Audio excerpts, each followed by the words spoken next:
चतुर्थ यूनिट्र अवशिष्ट प्रश्न आज आलोचना करवा। आम रही जाइए भारत और सिमला भारत पाकिस्तान जो युद्ध होता है सिमला राजीनामा संपर्क हो जाते 12 नंबर क्वेश्चन आम आलोचना करवा। आज सिमला राजीनामा क्यों भारतीय प्रधानमंत्री साक्षर करते सिमला राजीनामा जो कह भारत से समय प्रधानमंत्री किए थे ना प्रधानमंत्री से समय भारत थे श्रीमती इंदिरा गांधी थे। नेक्स्ट कारगिल युद्ध केवे होता 1969 मसीहा। अलरेडी तुम क्वेश्चन बहीटा टिके देखी तो क्वेश्चन धर झटना कर पंचल नीति आधार कार्ड निम्नलिखित किए पंचल नीति भारत क्या भितर होता ना भारत और चीन मसीह पंचशील नीति होता। नेक्स्ट हूँ मैकमोहन रेखा को नहीं क्यों क्यों देश मध्य सीमा विवाद रेखा हूँ मैकमोहन रेखा। मैकमोहन रेखा जब आम कह कौ देश ना भारत और चीन भितर मैकमोहन रेखा को नहीं विवाद सब देखा मिलूँ। लाहौर घोषणा क्यों मसीह होता ना लाहौर घोषणा 1969 मसीह होता। गोबे लंडन घोषणामा होता बढ़िया क्वेश्चन 1 नंबर पूरा इंपोर्टेंट क्वेश्चन यहाँ एगुरा सब इंपोर्टेंट क्वेश्चन आम तुम सीरियल देखनी जोरा इंपोर्टेंट आम एगुरा आलोचना करवा। तेणुकरी केबे लंडन घोषणामा होता कह लंडन 1941 मसीह होता जो द्वितीय विश्व आरंभ होला तापर लंडन घोषणामा होता विश्व युद्ध को द्वितीय विश्व युद्ध को शांति करने केबे आटलांटिका घोषणामा होता ना आटलांटिका घोषणामा जो आम कह 1941 मसीह होता। केबे मिलित जातिसंघ जन्म होला जी कह मिलित जातिसंघ केबे जन्म होला ना मिलित जातिसंघ 1945 मसीह जन्म होला। केबे मास्को घोषणानामा होता मास्को घोषणानामा जी कह मास्को घोषणानामा 1943 मसीह होता। नेक्स्ट क्वेश्चन जो घोषणानामा अच्छी घोषणानामा केबे होता कौटी होता टी देखिकी तुम जाइए घोषणानामा गोटे निश्चिंत पढ़ो। तेणुक गुरुत्वपूर्ण दे पढ़ले 100% तुम रेजल्ट कर।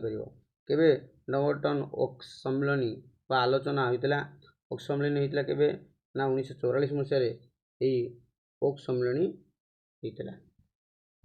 केबे ओल्टा सम्मिलनी होता याल्टा सम्मिलनी केबे होता याल्टा होता 1945 मसीह होता।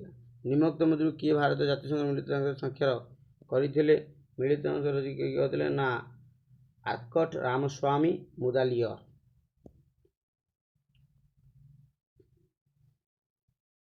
केबे सान फ्रांसिस्को सम्मेलन होता वेरी इंपोर्टेंट सान फ्रांसिस्को सम्मेलन अनुष्ठित होता। सान फ्रांसिस्को सम्मेलन पिला मन रखी था मिलित जातिसंघ सृष्टि होता संपूर्ण जीवन पाइला केबे ना 1945 मसीह होता।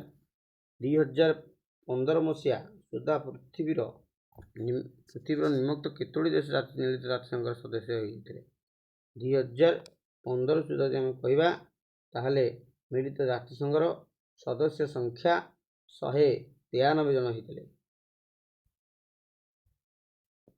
नेक्स्ट हूँ संयुक्त जातिसंघ को नहीं क्यों वर्ष नोबेल शांति पुरस्कार प्रदान कर ये आंसर हूँ 1988 मसीह। द्वितीय हूँ सान फ्रांसिस्को सम्मेलन केते गोटी राष्ट्र प्रतिनिधि जोग होते बढ़िया क्वेश्चन ब्यूटीफुल क्वेश्चन एगुरी पे मैंने तुम देख क्वेश्चन बारम्बार देखिले तुम जापर कौटा भूल कौटा ठीक है सब हूँ यूनिक क्वेश्चन। तेणुक 21टा देश प्रथम सान फ्रांसिस्को अर्थात यदि कह फाउंडिंग मेंबर कार ना यूएन रही कह प्रथम 51 देश थे बर्तमान 193 आम जी कह रेकर्ड अनुसार।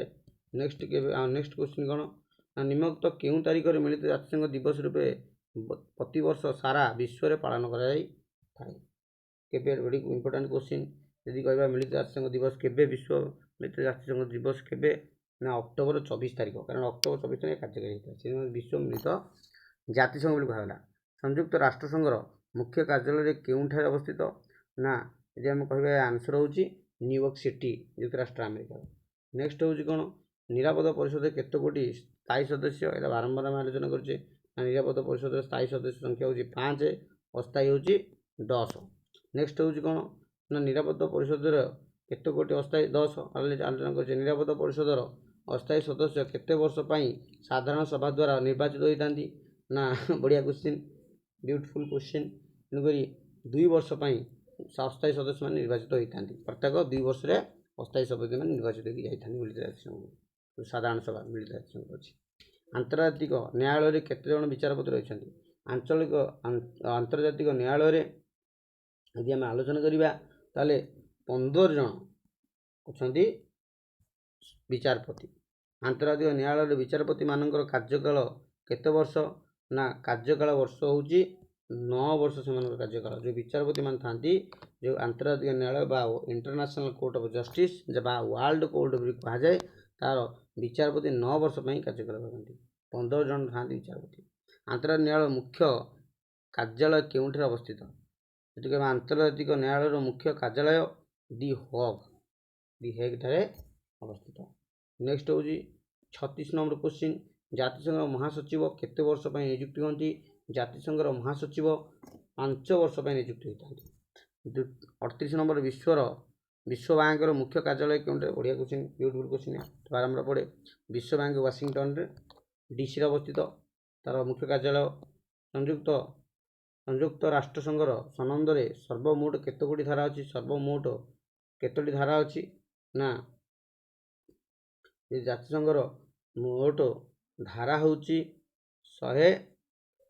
111 धारा 19 भाग संयुक्त 19 परीक्षा पड़ी केते धारा केते संयुक्त राष्ट्र सनद केतोटी भाषा नियुक्ति ना हम कहवा सनद 5टी भाषा अच्छी।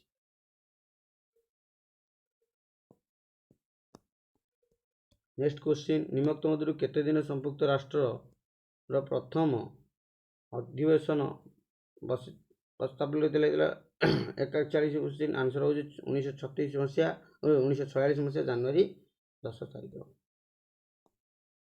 नेक्स्ट हूँ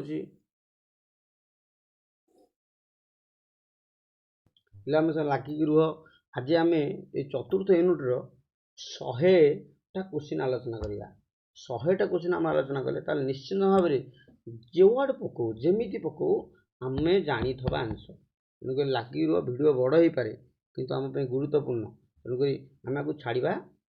नेक्स्ट क्वेश्चन संयुक्त राष्ट्रसंघ राष्ट्रसंघ जो मैंने अच्छा राष्ट्रसंघ केतोटी राष्ट्र मूल सदस्य भाव में पड़े केत राष्ट्र मूल सदस्य अलरेडी कहुई प्रथम 51 नंबर सदस्य थे। नेक्स्ट हूँ संयुक्त राष्ट्र निम्नोक्त क्यों अंगटी पंचायतर आख्या मिली यहाँ बढ़िया कथा यहाँ हूँ आंसर जी आम कह साधारण सभा कारण साधारण सभा जो 193टा स्टेट अच्छा कंट्री अच्छा मिलता समस्त सदस्य रही था तेणु आपको विश्व पंचायत आख्या भी दी जाए परीक्षा पढ़ो देखिए 1944 मसीहा साधारण सभार अधिप्राप्त बेसन वर्ष को केते थर बसे अर्थात साधारण सभा केते थर लेखा अधिवेशन बसे साधारण सभा अधिवेशन थरे सब बसी था। नेक्स्ट हूँ कौन साधारण सभार सभापति केते वर्ष पई सदस्य राष्ट्र प्रतिनिधित्व मानक द्वारा निर्वाचित होता आंसर हूँ 1 वर्ष।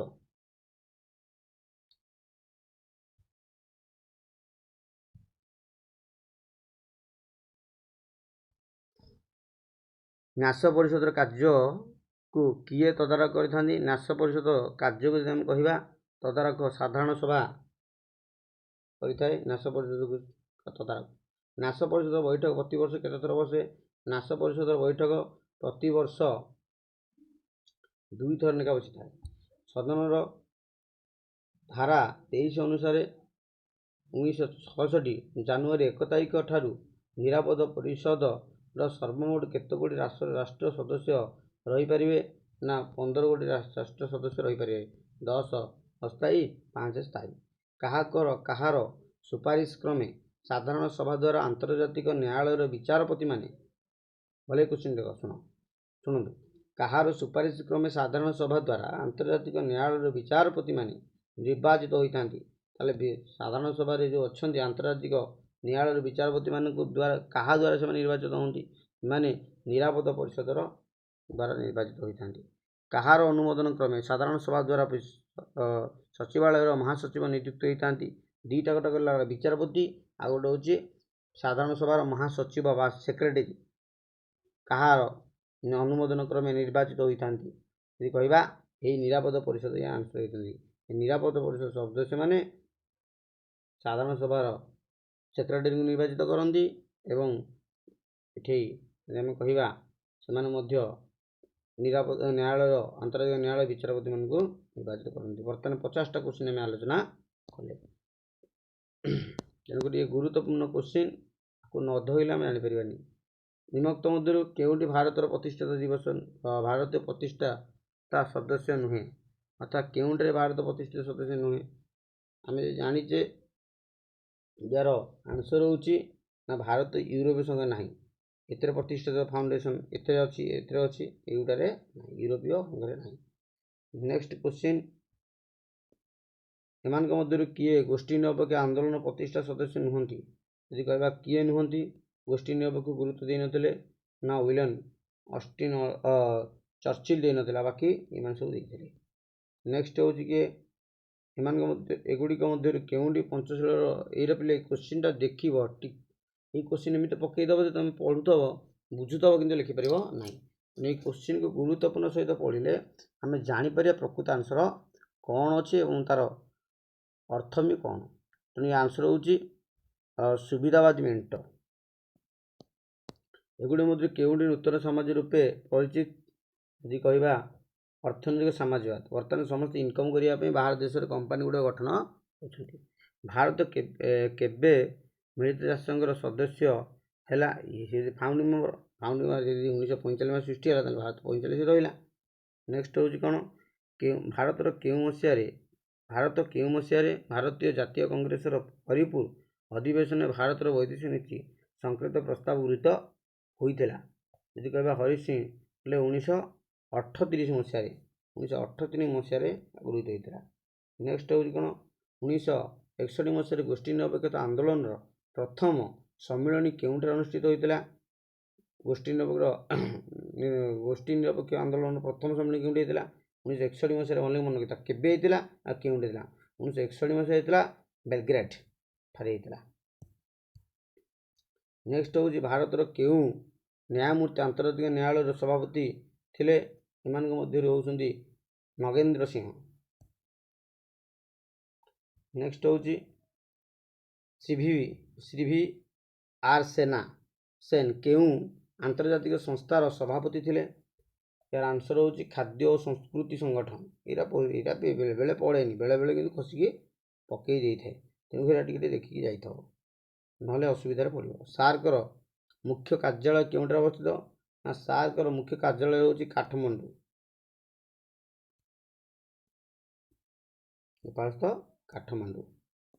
नेक्स्ट क्वेश्चन आम कौन 74 नंबर क्वेश्चन पे केबे हारबनी क्वेश्चन देखिले ये क्वेश्चन तुमको देखिले बेले बेले विरक्ति लगे बेले बेले लगे बहुत समय ये समय किए देखिपार तेणुक यदि आम अध घंटा भितर 15 मिनट 20 मिनट भितर यदि आम गोटे विषय सब गुरुत्वपूर्ण क्वेश्चन आम आलोचना करा बड़ कथा कौन हो पारे तेणुक सब गुरुत्व दिए पढ़ाओ जहाँ कर कर यही समय जब आम मैंने गुरुत्वपूर्ण भाव में दबा पाठ पढ़ाए ताल आम निश्चित भाव में सक्सेस हो पार तेणुक ये जो समय अच्छी ए समय आम पूरा लगी रहे पाठ सहित कारण मार्च 27 तारीख हूँ लास्ट एग्जाम लॉजिक एग्जाम जदि आम लॉजिक अच्छे ताल से पाठ पढ़ा से पाठ सारापर आम +2 संगे आउ कि जान देना आमर ना कि +2 भल करने ताहले आमर भविष्यटा सुंदर हो तेणु आम जमी घरे जिते कष्ट हेले जिते विरक्त लगे भी घरे रहीकि क्वेश्चन सब आलोचना कर पढ़ा दरकार ताहले आम सबकि पाइपर। तेणु चलतु आम नेक्स्ट क्वेश्चन आलोचना करवा सार्कर क्यों राष्ट्र अष्टम सदस्य राष्ट्र किए 8 नंबर राष्ट्र सार्कर यार जी आने तो अफगानिस्तान हूँ अष्टम राष्ट्र लास्ट जॉइन कर सार्कर 1954 मसीह भारत तिब्बत समस्या उपरे क्यों राष्ट्र सह एक चुक्ति साक्षर करथिला तुम जानिच तिब्बत समस्या क्या भितर ना भारत और चीन भितर तिब्बत समस्या भारत और चीन भितर जो तिब्बत समस्या समाधान करने 1954 मसीह भारत और चीन मध्य ଏକ ସାକ୍ଷର ହେଇଥିଲା। ତୁମେ ଜାଣିଛ ସାକ୍ଷରକୁ କୁହାଯାଏ ପଞ୍ଚଶୀଳ ନୀତି, 5ଟି ନୀତି ଉପରେ ଆଧାରିତ ହେଇଥିଲା। ତେଣୁକରି 1954 ମସିହାରେ ତିବ୍ବତ ସମସ୍ୟା ପଡ଼ିଲେ ମାନେ ଆଖି କାନ ବୁଝିକି ତୁମେ ମାରିଦେବ ଭାରତ ଓ ଚୀନ ମଧ୍ୟରେ ଥିବା ସମ୍ପର୍କ।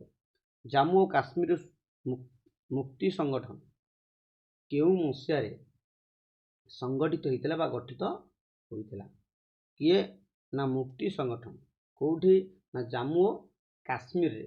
ମୁକ୍ତି ସଂଗଠନ ଜାମ୍ମୁ ଓ କାଶ୍ମୀରରେ 1999 ମସିହାରେ ଏହା ସଂଗଠିତ ହୋଇଥିଲା।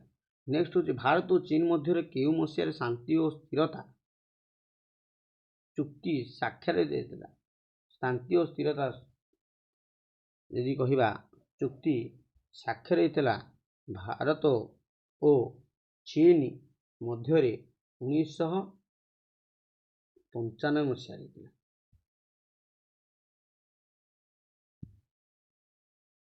ଭାରତ ଓ କେଉଁ ଦେଶ ମଧ୍ୟରେ ବନ୍ଧୁତ୍ୱର ସନ୍ଧି 1949 ମସିହାରେ ସ୍ୱାକ୍ଷର ହୋଇଥିଲା? ବନ୍ଧୁତ୍ୱର ସନ୍ଧି କାହା କାହା ଭିତରେ? ଭାରତ ଓ କେଉଁ ଦେଶ ଭିତରେ ହେଇଥିଲା? ଯଦି ଆମେ କହିବା ଏହାର ଆନ୍ସର ହେଉଛି ଭୁଟାନ ଭିତରେ ହେଇଥିଲା। ନେକ୍ସଟ ହେଉଛି କେଉଁ ମସିହାରେ ଭାରତ ଓ ମିଆଁମାର ମଧ୍ୟରେ ବନ୍ଧୁତ୍ୱ? ଏ ଭାରି କୋଶ୍ଚିନ୍। ବନ୍ଧୁତ୍ୱ ମିଆଁମାର ସାଙ୍ଗେ କେବେ ହେଇଥିଲା? ଭୁଟାନ ସାଙ୍ଗେ କେବେ ହେଇଥିଲା? ଏଇଟା ଗୋଟେ କାଗଜ ଲେଖିକି ତାକୁ ଗୋଟେ ପଏଣ୍ଟ ଆଉଟ୍ କରିକି ଭଲକି ପଢ଼ିବ। ତେଣୁକରି ଏଗୁଡ଼ା ଗୁରୁତ୍ୱପୂର୍ଣ୍ଣ କୋଶ୍ଚିନ୍ ଆମ ପାଇଁ। ତେଣୁକରି 75 ନମ୍ବର କୋଶ୍ଚିନ୍ ହେଉଛି କେବେ ହେଇଥିଲା ନା ଭାରତ ମିଆଁମାର ମଧ୍ୟରେ ବନ୍ଧୁତ୍ୱ ହେଇଥିଲା 2001 ମସିହାରେ। ଭାରତ ଓ ଚୀନ ମଧ୍ୟରେ କେବେଠାରୁ ରାଷ୍ଟ୍ରଦୂତ ଆଦାନ ପ୍ରଦାନ ଆରମ୍ଭ ହେଇଥିଲା? ଭାରତ ଓ ଚୀନ ମଧ୍ୟରେ ରାଷ୍ଟ୍ରଦୂତ ଆଦାନ ପ୍ରଦାନ 1976 ମସିହା ଏପ୍ରିଲ ମାସରେ ହୋଇଥିଲା। ନେକ୍ସଟ କୋଶ୍ଚିନ୍ ମିଳିତ ଜାତିସଂଘ ସାଧାରଣ ସଭାକୁ ପ୍ରତ୍ୟେକ ସଦସ୍ୟ ରାଷ୍ଟ୍ର କେତେ ଜଣ ପ୍ରତିନିଧି ଦିଅନ୍ତି? ମିଳିତ ଜାତିସଂଘ ସାଧାରଣ ସଭାକୁ ପ୍ରତ୍ୟେକ ରାଷ୍ଟ୍ର ସଦସ୍ୟ 5 ଜଣ ସଂଖ୍ୟା ଦେଇଥାନ୍ତି। ତାସକାଣ୍ଡ ଚୁକ୍ତି କେବେ ସ୍ୱାକ୍ଷର ହେଇଥିଲା?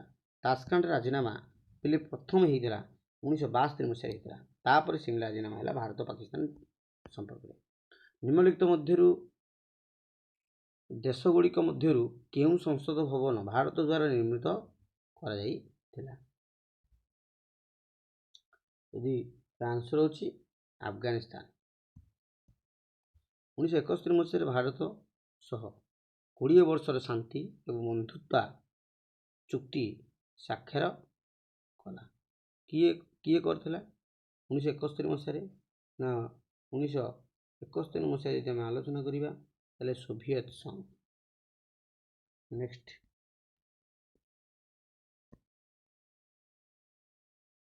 ଶୀତଳ ଯୁଦ୍ଧ ପରେ ଭାରତର ବୈଦେଶିକ ନୀତିରେ କେଉଁ ପ୍ରଧାନମନ୍ତ୍ରୀ ଗୁରୁତ୍ୱପୂର୍ଣ୍ଣ ପରିବର୍ତ୍ତନ କରିଥିଲେ?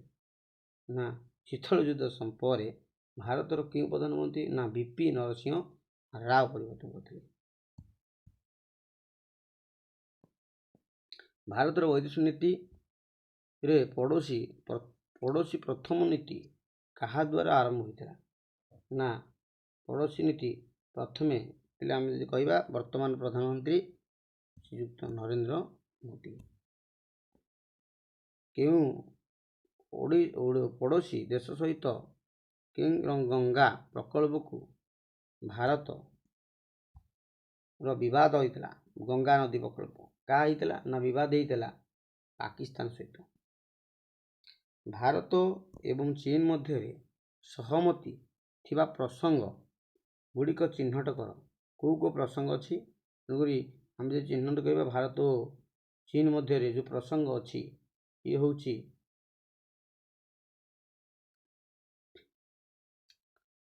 ଆନ୍ସର ହୋଇପାରିବ ଜଳବାୟୁ ପରିବର୍ତ୍ତନ,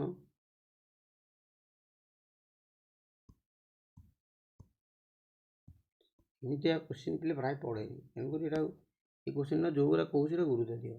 ଭାରତର ନୂତନ ବୈଦେଶିକ ବାଣିଜ୍ୟ ନୀତିର ଅବଧି ହେଉଛି କେତେ? ନା ଅବଧି ହେଉଛି 5 ବର୍ଷ। ଭାରତ ଏବଂ ବାଂଲାଦେଶ ମଧ୍ୟରେ ମୁଖ୍ୟ ପ୍ରସଙ୍ଗ କ'ଣ?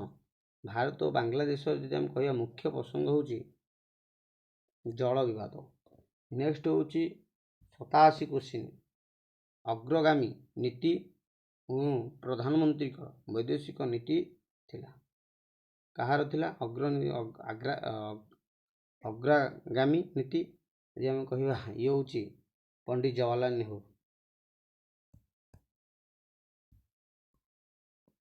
ଡୋକଲାମ ସଂକଟ କାହା ମଧ୍ୟରେ ମୁହାଁମୁହିଁ ଥିଲା? ଏଇଟା ପଢ଼ିବ, ଡୋକଲାମଟା ବେଳେବେଳେ ପଢ଼େ କାହାକୁ ମଧ୍ୟରେ ହେଇଥିଲା।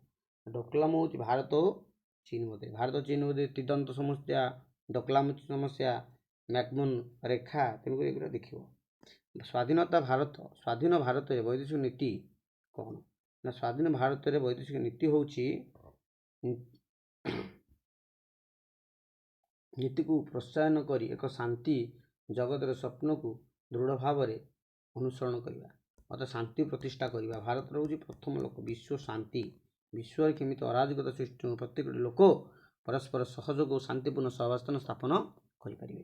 90 ନମ୍ବର କ୍ୱେଶ୍ଚିନ୍, ଭାରତ ଦ୍ୱାରା ନିଆଯାଇଥିବା ପ୍ରଥମ ଆଣବିକ ଅଭିଯାନ ଥିଲା? କେବେ ଭାରତ ପ୍ରଥମେ ଆଣବିକ ଅଭିଯାନ ଆରମ୍ଭ କରିଥିଲା? ଏହାର ଆଂଶ ହେଉଛି 1974 ମସିହାରେ ପ୍ରଥମେ କରିଥିଲା। ଭାରତ ଏବଂ ଚୀନ କେବେ ପଞ୍ଚଶୀଳ ଚୁକ୍ତି ରାଜିନାମା ସ୍ୱାକ୍ଷର କରିଥିଲେ? ଏହାର ଆନ୍ସର ହେଉଛି 1954 ମସିହା ଏପ୍ରିଲ 29 ତାରିଖ। ଭାରତ ଓ ଚୀନ ମଧ୍ୟରେ। ବାଂଲାଦେଶ ମୁକ୍ତି ଯୁଦ୍ଧରେ ଭାରତ କେବେ ହସ୍ତକ୍ଷେପ କଲା? ଭାରତ ହସ୍ତକ୍ଷେପ କରିଥିଲା 1971 ମସିହା ଡିସେମ୍ବର ମାସରେ। ବାଂଲାଦେଶ ଯେଉଁ ସ୍ୱାଧୀନ ପାଇଥିଲା ଏମିତି କହିବା। ନେକ୍ସଟ କହୁଛି, ଏକ ଦେଶର ବୈଦେଶିକ ନୀତି ହେଉଛି ତାଙ୍କ ଅର୍ଥନ ପଲିଟିକ ବା ପଲିଟିକାଲ ନୀତି ଉପରେ ଅଧ୍ୟୁଷିତ। ନୀତିର ଫଳାଫଳ ଏହି ମତ କିଏ ଦେଇଥିଲେ? ନା ଏହି ମତ ଜବାହରଲାଲ ନେହେରୁ ଦେଇଥିଲେ। ପ୍ରାୟ ବୈଦେଶିକ ନୀତିରେ ଜବାହରଲାଲ ନେହେରୁଙ୍କ ନାଁଟା ଅଧିକ ଆସେ। ବୃନ୍ଦାବନ ସମ୍ମିଳନୀ କେଉଁ ମସିହାରେ ଅନୁଷ୍ଠିତ ହୋଇଥିଲା? ଇଏ ବୃନ୍ଦାବନ ସମ୍ମିଳନୀ 1955 ମସିହାରେ ସଂଗଠିତ ହୋଇଥିଲା। ଯଦି କହିବା ବାଂଲାଦେଶ ଏକ ସ୍ୱାଧୀନ ରାଷ୍ଟ୍ର କେବେ? 1971 ମସିହା ଡିସେମ୍ବର ମସିହାରେ ପାଇଥିଲା। ବାଂଲାଦେଶ ସ୍ୱାଧୀନ ରାଷ୍ଟ୍ର ପାଇଥିଲା। ଇଏ ପୂର୍ବରୁ ପାକିସ୍ତାନ ସହିତ ମିଶି କରିଥିଲା। ଚୀନ ଭାରତ ଉପରେ କେବେ ଆକ୍ରମଣ କରିଥିଲା? ତ କହିବା ଚୀନ ଭାରତ ଉପରେ ଅକ୍ଟୋବର 1962 ମସିହାରେ ପ୍ରଥମ ଆକ୍ରମଣ ହୋଇଥିଲା।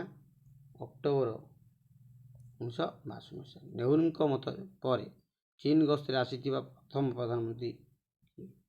ନା, ପ୍ରଥମ ପ୍ରଧାନମନ୍ତ୍ରୀ ହେଉଛନ୍ତି ରାଜୀବ ଗାନ୍ଧୀ। ନେହେରୁଙ୍କ ପରେ।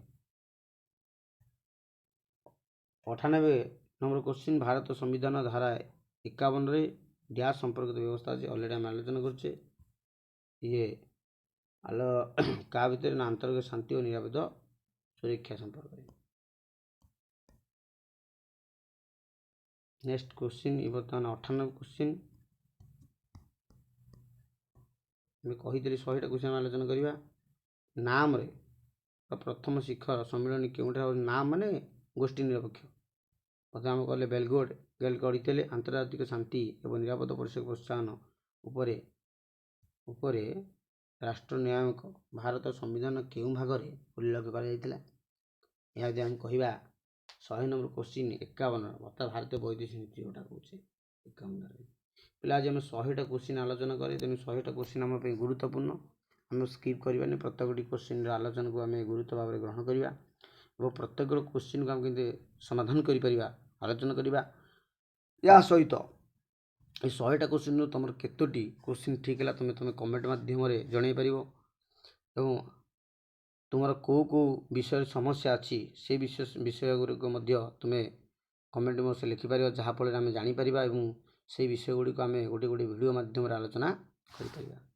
ଯଦି এই ଭିଡ଼ିଓଟି ଭଲ ଲାଗୁଛି ତେବେ ତୁମେ କାର୍ତ୍ତିକ ସାର୍ ଓଡ଼ିଆ ୟୁଟ୍ୟୁବ୍ ଚ୍ୟାନେଲକୁ ସବସ୍କ୍ରାଇବ୍ କର ଏବଂ ପ୍ରତ୍ୟେକଟି ଭିଡ଼ିଓକୁ ଲାଇକ୍ କର ଏବଂ ତୁମମାନଙ୍କ ସାଙ୍ଗମାନଙ୍କୁ ସେୟାର କର, ଯେମିତିକି ସେମାନେ ବି ଜାଣିପାରିବେ এই କ୍ୱେଶ୍ଚିନ୍ ଗୁଡ଼ିକ ବା +2 ସେକେଣ୍ଡ ଇୟର କ୍ୱେଶ୍ଚିନ୍ ଗୁଡ଼ିକ କେମିତି ଆସେ, ୟାର ଆନ୍ସର ସେମାନେ କେମିତି କରିପାରିବେ। ତ ପିଲାମାନେ ସବୁବେଳେ ମନେ ରଖ, ସହଯୋଗିତା ଆଉ ସହନଶୀଳତା ସବୁବେଳେ ସଫଳତା ଆଣିଥାଏ। ତେଣୁ ଆମେ ପ୍ରତ୍ୟେକ ସମୟରେ ଯଦି ପ୍ରତ୍ୟେକଟି ପିଲାଙ୍କୁ ସହଯୋଗ କରିବା ଏବଂ ପ୍ରତ୍ୟେକ ସମୟରେ ସହିବା, ତାହେଲେ ଆମେ ନିଶ୍ଚିତ ଭାବରେ ଜୀବନରେ କିଛି ନା କିଛି କରିପାରିବା। କାରଣ ସଫଳତା ଯେଉଁ ଶବ୍ଦରୁ ଆସେ ତା ପୂର୍ବରୁ ସହନଶୀଳତା ଓ ସହଯୋଗିତା ଦେଖିବାକୁ ମିଳିଥାଏ। ତେଣୁକରି ପାଠ ପଢ଼ିବା ସମୟରେ ଆମେ ଆକୁ ଗୁରୁତ୍ୱପୂର୍ଣ୍ଣ ଦେବା ଆବଶ୍ୟକତା।